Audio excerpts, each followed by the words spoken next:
Hi there. Thanks for joining me here on Conversations for Yoga Teachers. I'm your host, Karen Fabian, the founder of Bare Bones Yoga and the creator of the Momentum Magic Method, the way to become a confident teacher, one who effortlessly walks around the room, shares clear cues, easily builds sequences, and speaks from her heart, sharing authentically with her students.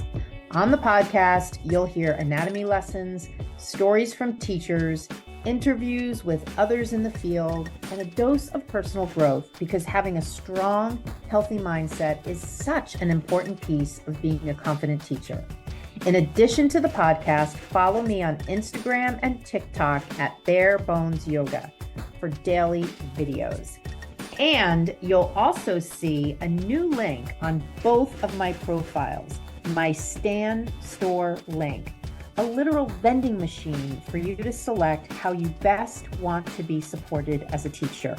There, you'll find links to the podcast, free resources, and other ways I can help you be the best teacher you can be.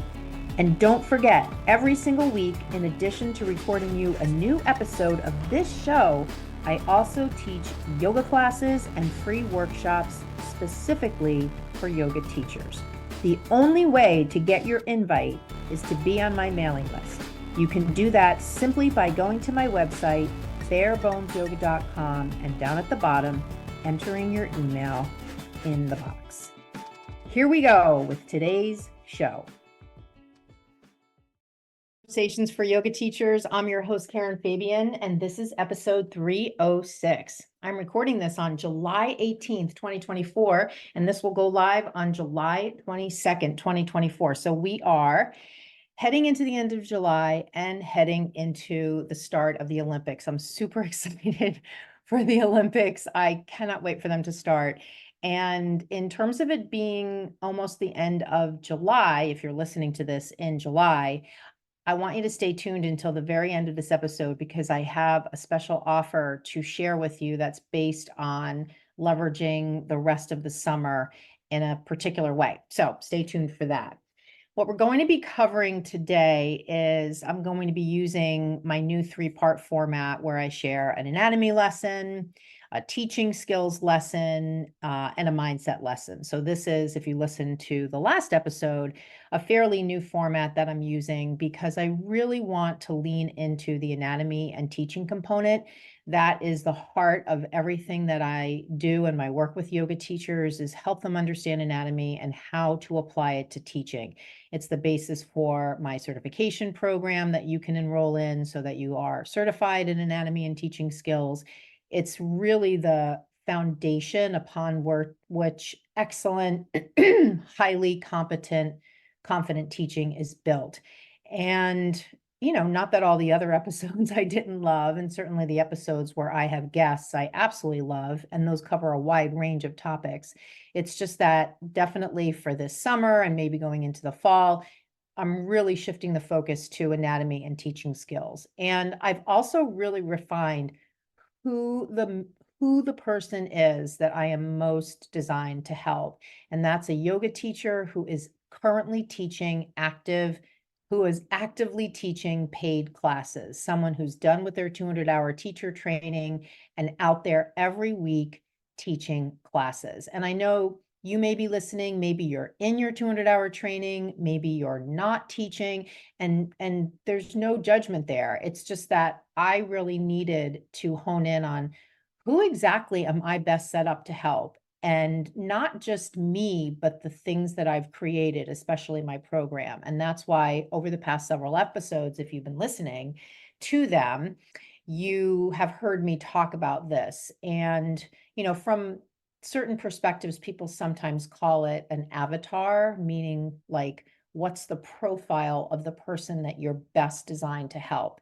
And so you can think of it in that way too. So if you are listening and you are actively teaching at least one class a week, preferably more, doesn't need to be a ton, but even 2 or 3 classes a week sort of ups the ante in terms of the urgency you have, the interest you have, the need you have around learning anatomy and how to apply it to your teaching. So I hope you can see how everything sort of dovetails together. And that's why I wanted to kind of restate that, so that if you're listening and this is you, these episodes are really going to hit home for you, and I hope provide you with a lot of really usable information.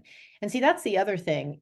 Sometimes people will say to me, I can't believe how much you give on your free content channels, meaning here on the podcast, or I mean, just about every day on Instagram, I'm doing a free workshop. Obviously, everything on Instagram is free, but I'm doing more than just a 60-second reel. I'm actually going on there and teaching content that I could teach in a paid workshop. And sometimes teachers will say to me, wow, I can't believe how much stuff you put out there. It's definitely going to come back to you in spades, like sort of meaning if you put all this good stuff out there in the free area, you're going to definitely have people enroll in your program. And I don't necessarily do it for that reason, but I just want to share with you that the level of information that I share with you here on the podcast in particular, I really strive to make it be the sort of thing where you can listen to an episode and walk away with something that you can immediately experiment with in your classes. This isn't just about mindset. This isn't just about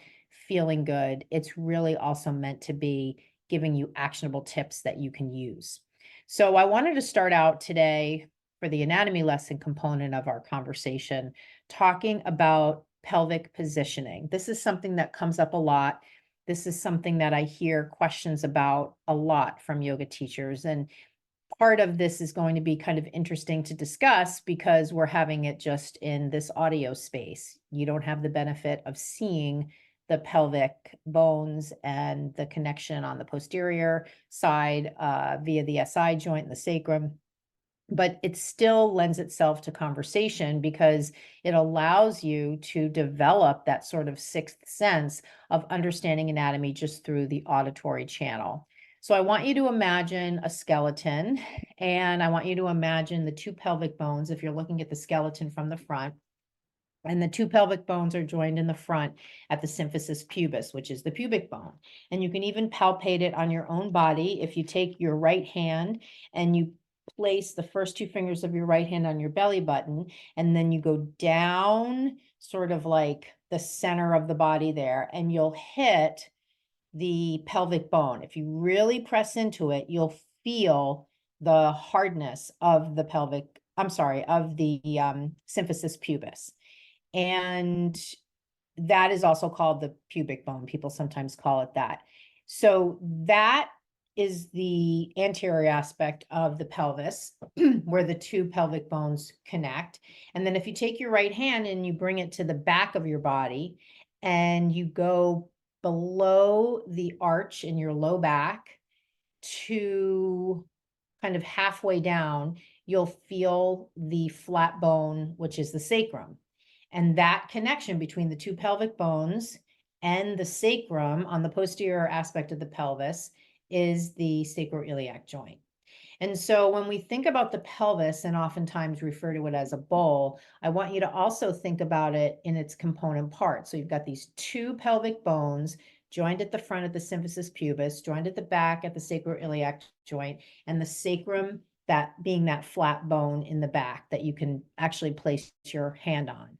And then below the sacrum, you have the coccyx, and that is the tailbone. So those are the component parts.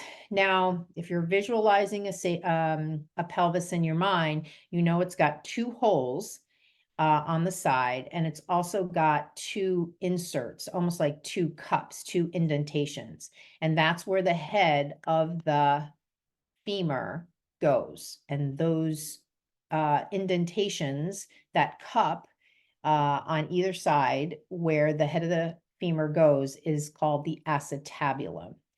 Now, we're really just talking here about the bony structure. We're not talking about the muscular structure at this point, but just think about that idea of I've got the pelvis, I've got the head of the femur on both sides into each side of the pelvis, the right and the left. So those are the component parts. Now I want you to think about the pelvis as a unit. I want you to think about, like, again, we refer to it as a bowl. Think of it as one unit comprised of these component parts. Now, if you take your hands and you put them on your hips, I want you to tip the top edge of your pelvis forward. So as you have your hands on your hips, I want you to imagine that bowl, and as if you're pouring water out of the bowl to kind of dump the water at the floor in front of you. That motion of dipping the top edge of the pelvis forward and down is an anterior tilt of the pelvis. It's tipping towards the front with respect to the pelvis being neutral. So if I take a bowl on a table and I look at the top level of the bowl, the top line of the bowl is level. But just if you take your hands, as I hope you're doing now, put them on your hips and then tip the front edge of your pelvis forward, that is an anterior tilt. The opposite would be, excuse me, if you take the pelvis and you tip it up and back. So imagine your belly button facing forward as if you were standing up or sitting straight up in a chair. But now you're going to dig your thumbs into your back and lift your belly button towards the ceiling. And as you're doing that, you'll notice the tailbone starts to tuck underneath you and the top edge of the pelvis lifts up and back. That is a posterior tip of the pelvis. So we've got anterior and we've got posterior and we have neutral. And then with your hands on your hips, I want you to drop down the right hip and lift up the left, and then do the opposite. Drop down the left hand. So sort of push the left side of your hips down, allowing your right hip to lift up. That's a lateral tilt as well. So we can tilt side to side, we can tilt forward, and we can tilt backward. So those are movements that the pelvis makes. Now, again, we're not talking yet about the muscles, but let's now translate that into poses, because this will give you a frame of reference of not only how to apply this to your teaching, but also give you another visual frame of reference to imagine in your mind, because of course we're talking about this just in the auditory zone. So I want you to imagine you have your students standing up. That is considered a neutral pelvis. The bowl is level, the pelvis is level. But now imagine you ask them to come into chair pose. They would bring their feet together, they would bend their knees, and their pelvis would tip forward. You might even say to them, drop your tailbone back towards your heels. So that movement of the pelvis as they come into chair would be an anterior tip of the pelvis to the front. Okay. Now I want you to imagine you have your students laying on the ground and you ask them to come into bridge pose. That, as they come into bridge pose, would be a posterior tip of the pelvis. And again, because we're changing the relationship to gravity, in the first example I gave you, they were standing up. In the last example of bridge pose, they were laying on their back. Your relationship to gravity doesn't matter. The anatomical movements are the same. So that would be considered an example of each one, anterior and posterior. Now imagine, we'll do a couple more, that you have your students come into dancer's pose. So reach back, grab the inner edge of your right foot, lift your left arm up to the sky, start to lean forward. As they start to lean forward, they're coming into an anterior tip of the pelvis. Now imagine that you have them stand up, reach your arms up to the sky, reach up and go a little bit back. That would be a posterior tip of the pelvis. So I want you to start to be able to recognize pelvic movements, at least right now we're talking about anterior and posterior, in the context of the poses that you're teaching. And also keep in mind that you sometimes may see movements in the pelvis that bring the posture out of alignment, and it's more a compensation that the person's doing. So for instance, I want you to imagine you're teaching crescent lunge from downward facing dog. So step your right foot forward, keep your back heel lifted and reach your arms up to the sky. So now envision students in crescent lunge and think about examples maybe you've had in your classes where some people are reaching up to the sky, but they're also leaning a little bit back. So their belly button, instead of facing forward, is starting to lift up. So essentially, they are coming into a posterior tip of the pelvis in crescent lunge, which isn't necessarily part of the alignment of the pose. It could be a muscle compensation. It could just be something creative they're doing, something artistic that they're doing. But I want you to be able to recognize standard alignment from a variation. Right now, we're talking about this, of course, with respect to just pelvic movements. So that's one example. Another example might be, if we go back to the chair example, when you have someone come into chair, and yes, of course, baked into the pose is that anterior tip of the pelvis. But if you look at them from the side or even a little bit from the front, you might notice that in their lumbar spine, they have a really big caved in alignment. That's what's known as a lordotic spine. A lordotic spine refers to a caved in part. Now, of course, the cervical spine, if you take your right hand and place it behind your neck, you'll feel it curves in. If you take your right hand and place it on your lower back, you'll feel it caves in. There is a natural curvature to the lumbar and to the cervical that is lordotic in nature. However, excessive of anything takes us into an area where they're out of alignment or there's a muscle compensation happening that's causing that. So for your student that I just described in crescent or your student in chair, where you look at them from the side of the front and you notice they have this big, huge caved in back, what that sometimes can suggest is a shortening of the latissimus dorsi.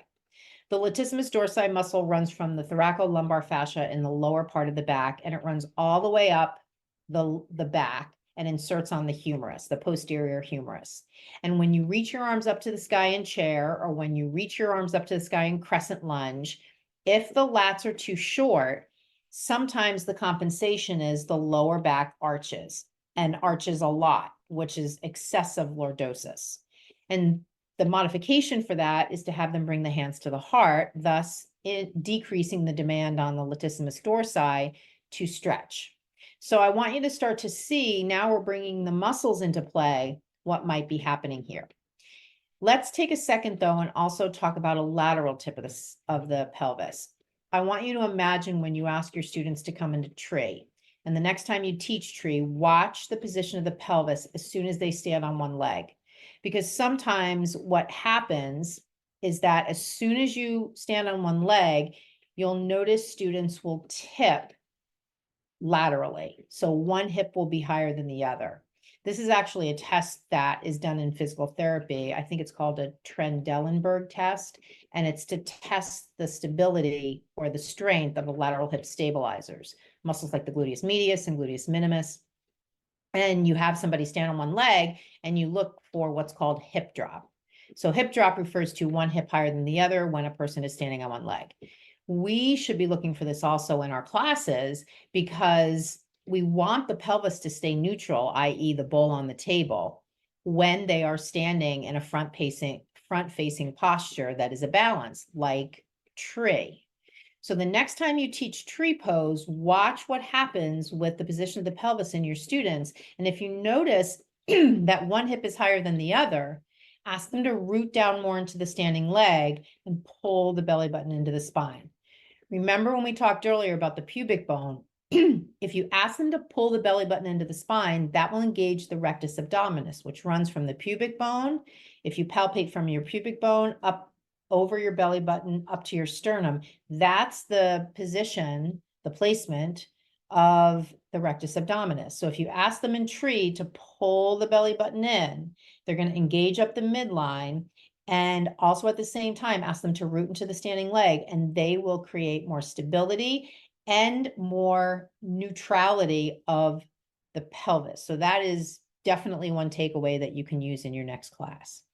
So that talks a little bit about pelvic positioning. Let's talk now, kind of transitioning to a little bit more around teaching skills. We actually covered some teaching skills in the conversation we just had about the pelvis.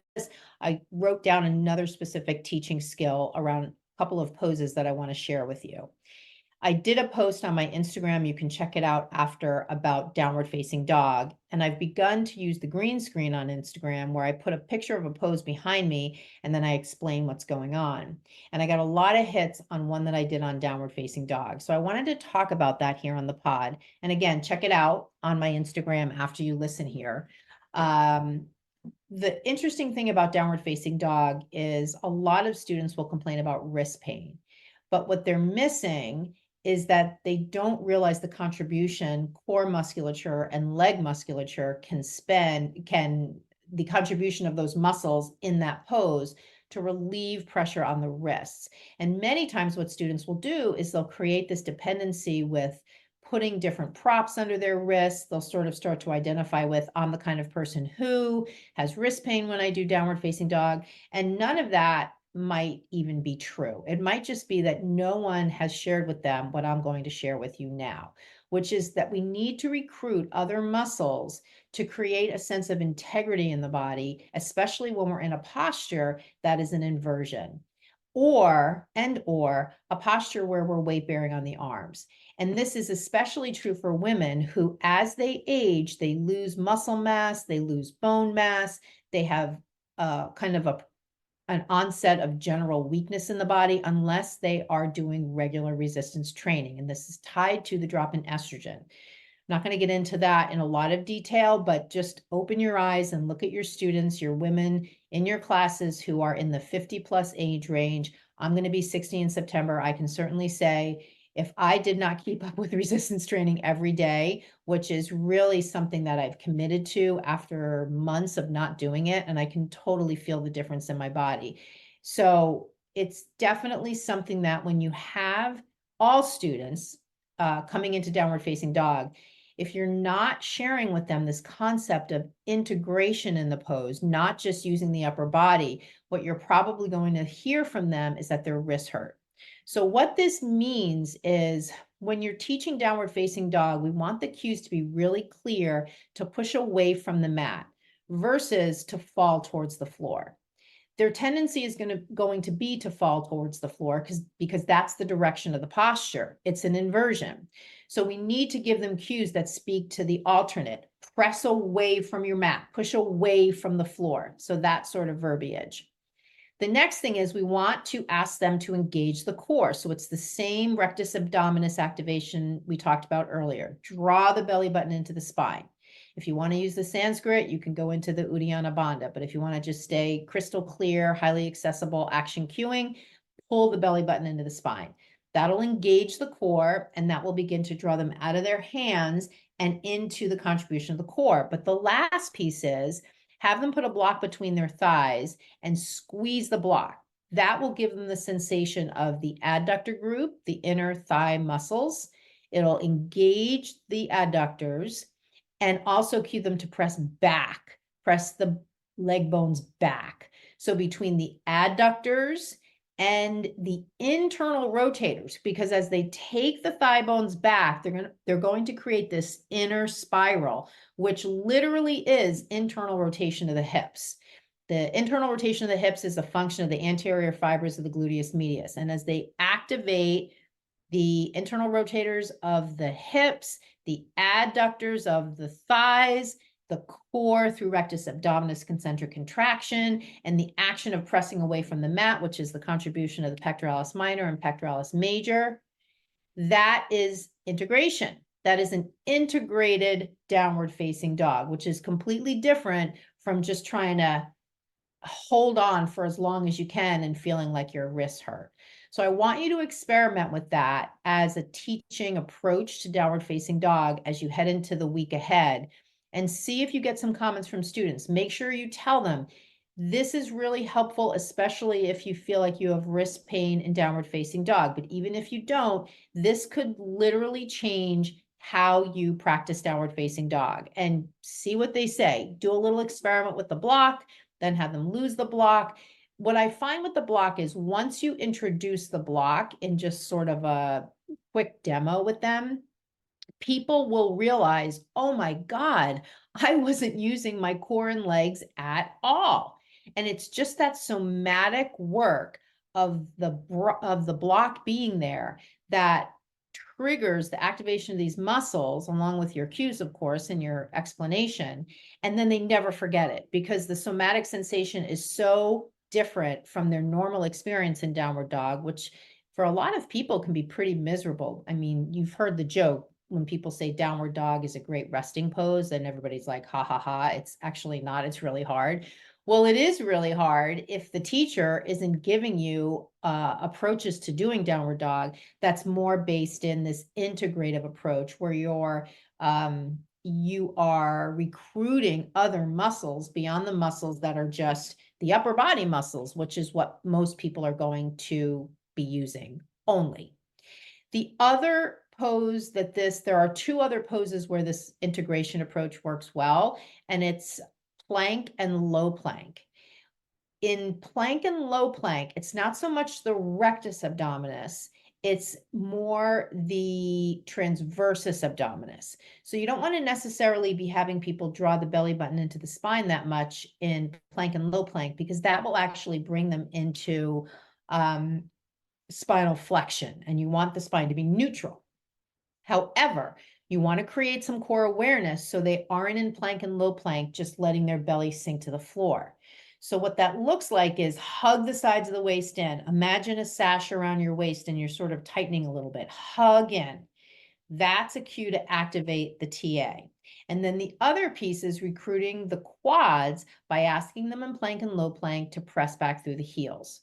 So if we take plank and low plank from the top, we're using serratus anterior and plank and low plank to create scapular abduction, which is the scapula away from the spine. You can have them practice the activation of the serratus by putting them in plank and asking them to press into the floor and round the upper back a little bit. Press into the floor and round the upper back a little bit. Come back to neutral. Do it again. That will allow them to feel the scapula moving away from the spine and then back to normal. They want to use the serratus anterior as they're in plank and low plank to keep that look of, and I'm sure you've seen this in your classes. That's why I'm speaking directly to you. If you are a teacher who is actively teaching, you've seen this in your classes when people move from high to low push-up and they're leading with their chest. It looks like they're just collapsing towards the floor. And as they collapse towards the floor, if you're also looking at what's happening in their back, you'll see scapular adduction. As they lead with the chest and collapse towards the floor, the elbows wing out, the scapula adduct. We don't want to see that. We want the scapula to stay protracted, and we don't want them to lead with the chest. We want the whole thing to lower towards the floor at the same time. So that is when they integrate core and legs into plank and low plank, they're going to have such an easier time in maintaining the alignment of that movement so it doesn't look like they're just collapsing towards the floor.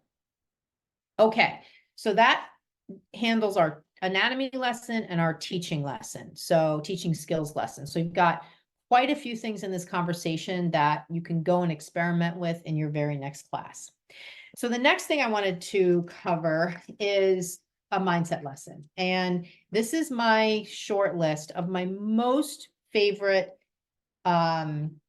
daily habits to keep the mindset strong. And if you're wondering, like, why does that even apply to yoga teaching? The reason it applies is because how you feel about yourself translates to how you are as a teacher and how you think about yourself as a teacher. If you're someone who's down in the dumps, if you're someone who is really hard on yourself, if you're someone who has a poor reflection of themselves, that's going to come through in how you teach and how you think of yourself as a teacher.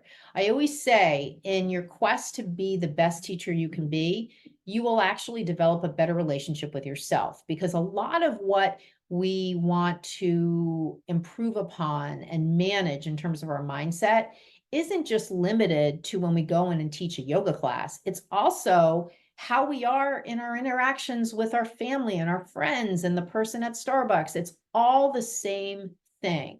It's just that we're honing it to teaching yoga in a particular way, but it's all the same. It's all related. So I want to give you, you can think of these things in the frame of habits for teaching, or you can think of these things in the frame of just habits for life and just improving mindset in general, and that will translate over to teaching. But I'm going to go through these with the frame of yoga for yoga teaching, to improve your yoga teaching. So the first thing is visualization. And these are daily habits. This is not like once a month. This is like daily habits. And you can think of each of these things maybe like a 5-minute session. So a 5-minute session of visualization where you are visualizing yourself teaching yoga in the most elevated way possible. What do you see yourself doing? What are you wearing? What are you saying? How are you moving around the room?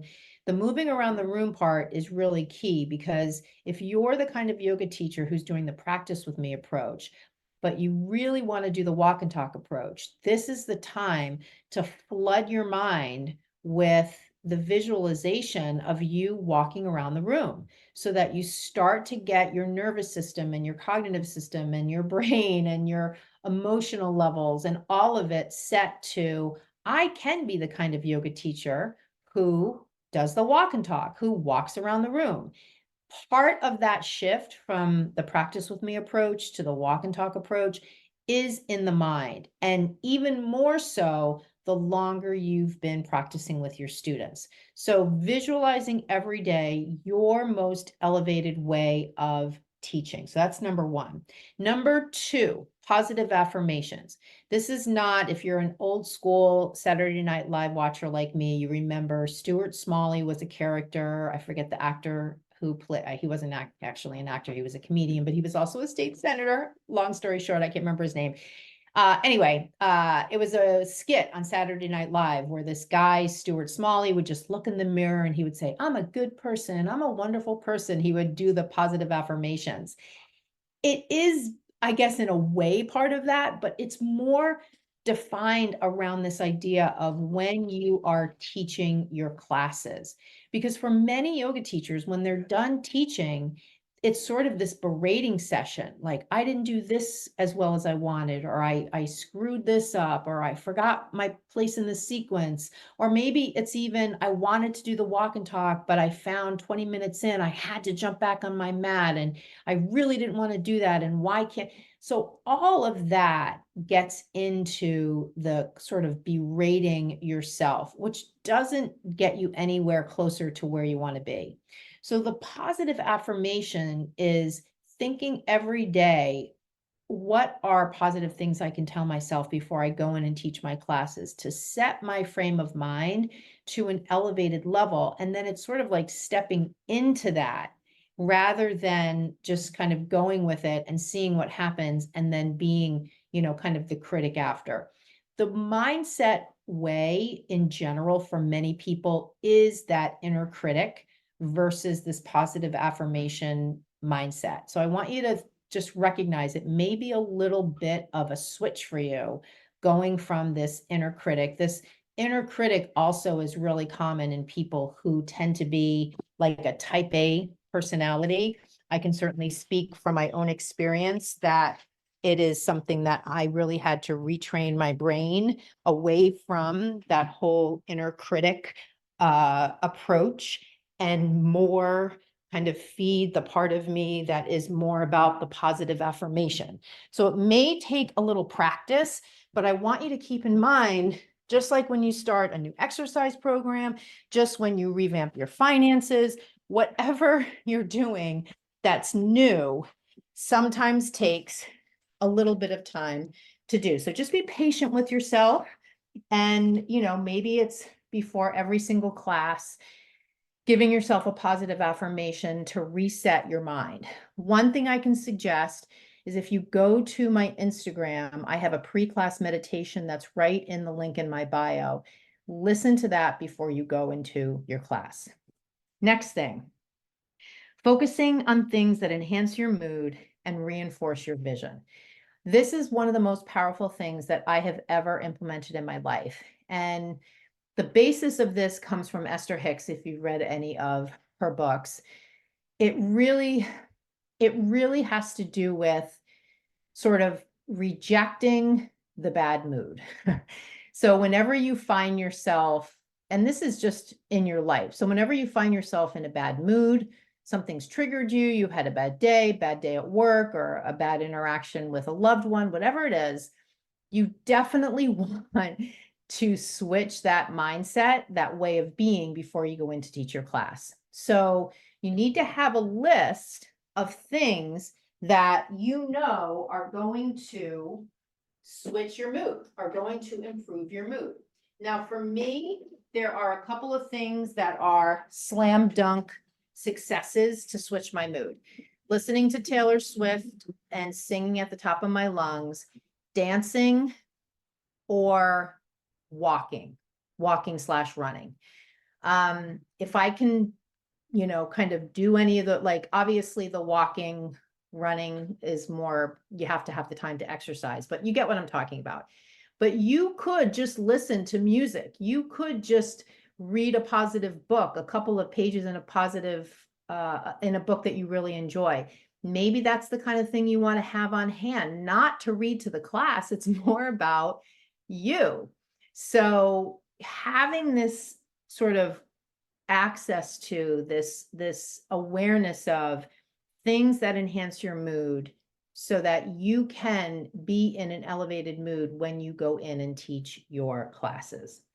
The other thing, daily gratitude, so important. I know this is something that's brought up a lot, but I can't impress upon you enough how important it is to be grateful every single day and to just remind yourself, practice gratitude every single day for whatever it is in your life. That in and of itself will elevate your nervous system, your perception of the world, how you process things, how you interact with people.